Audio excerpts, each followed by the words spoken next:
ছবি সৌভিক আমরা দেখতে পাচ্ছি তৃণমূল নেতার প্রাসাদোপম বাড়িকে কেন্দ্রীয় বাহিনী কার্যত ঘিরে রেখেছে, ভিতরে পুলিশি তল্লাশি চলছে। একদমই তাই। দেখো, কিছুক্ষণ আগেই কিন্তু বিষ্ণুপুর বিধানসভার বিধায়ক দিলীপ মণ্ডল তার বাড়িতে কিন্তু পুলিশের তল্লাশি।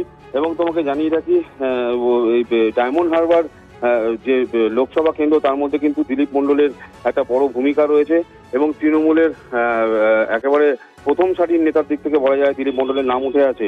এবং বেশ কয়েকদিন আগে এই দিলীপ মণ্ডলের তরফ থেকে কিন্তু ফেসবুকে এবং একটি বিজয় মিছিলের হুমকির ঘটনা ঘটে এবং সেখান থেকে বিজেপি কর্মী সমর্থকদের হুমকি দেন তিনি।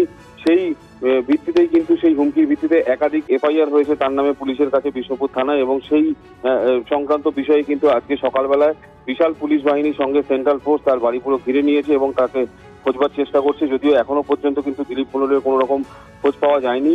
তবে তার দুটি বাড়ি রয়েছে পৈলানে, দক্ষিণ চব্বিশ পরগনা পৈলানে, সেই দুটি বাড়িতেই কিন্তু সেন্ট্রাল ফোর্স উপস্থিত এবং যে বিষ্ণুপুর থানার আইসি তিনি নিজে উপস্থিত রয়েছেন এবং পুলিশ রয়েছে এবং সেই অভিযোগের ভিত্তিতেই তল্লাশি চালানো হচ্ছে। অনেক ধন্যবাদ সৌভিক তোমাকে। এই মুহূর্তের বড় খবর দেখাচ্ছি আপনাদের, দক্ষিণ চব্বিশ পরগনার বিষ্ণুপুরের তৃণমূল বিধায়কের বাড়িতে এই মুহূর্তে তল্লাশি চলছে।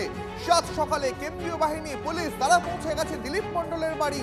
দিলীপ মণ্ডলের প্রাসাদোপম বাড়ি ঘিরে এই মুহূর্তে তল্লাশি চালাচ্ছে পুলিশ কেন্দ্রীয় বাহিনী।